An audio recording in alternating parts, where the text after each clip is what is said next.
Hello and welcome to this Make Explore Art tutorial.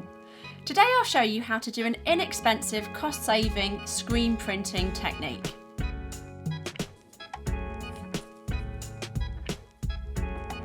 All you need for this is an embroidery hoop of any size, so it can be really small or really big, it's up to you.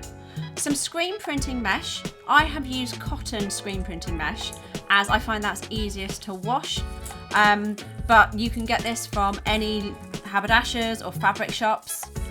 And I'm just using a hand cut stencil which I've cut into newsprint. So a single piece of newsprint or newspaper will also do. So the paint I'm using is ordinary acrylic mixed with a printing medium. If you're using this on fabrics, use the textile printing medium, and if you're using this on paper, just use a normal paint medium. So I'm just adjusting my embroidery hoop so that the screen mesh is really tight. I'm using cotton screen mesh as I find that easiest to wash.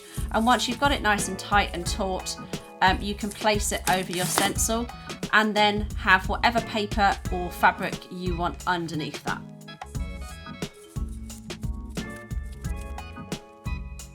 So I happen to have some small squeegees, but really all you need is a hard edge, so it could be a piece of mountboard or it could be an old credit card or store card.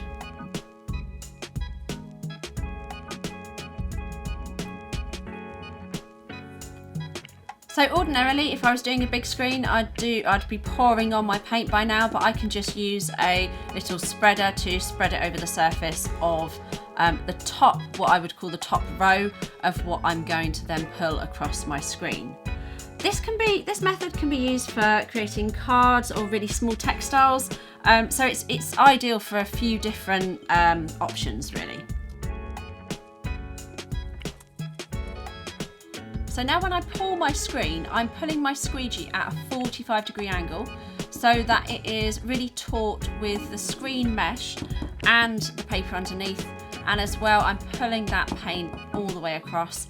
I'm knocking it at one end just so that I can make sure that I'm getting rid of any excess, but you'll notice I've done that a couple of times just to make sure it's completely saturated. As I take it off, it's my first print, so there will be a couple of imperfections. If you like that, obviously you can stick with that, but I'm going to have another good go just to make sure it's a bit more solid.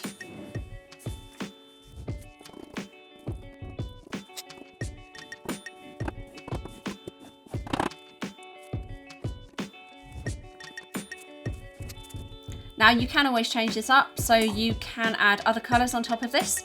So you can either wash it and then use a whole new colour, or you can mix colours while you've got a colour on it already. So I'm going to use white with mine, so it might turn into a little bit of a pinky colour.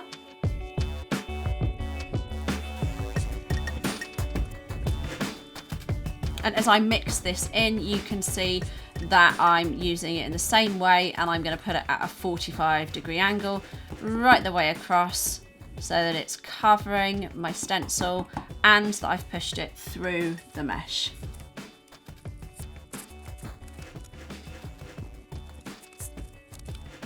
Hopefully you can see the benefits of using screen printing in this way. It's really cost effective, it's really easy to do at a desk, and all you need to do after you've finished is put the piece of screen in the wash, and then you have your set of prints. Thank you for watching this Make Explore Art tutorial. Subscribe for more tips, tricks and tutorials, and see you next time.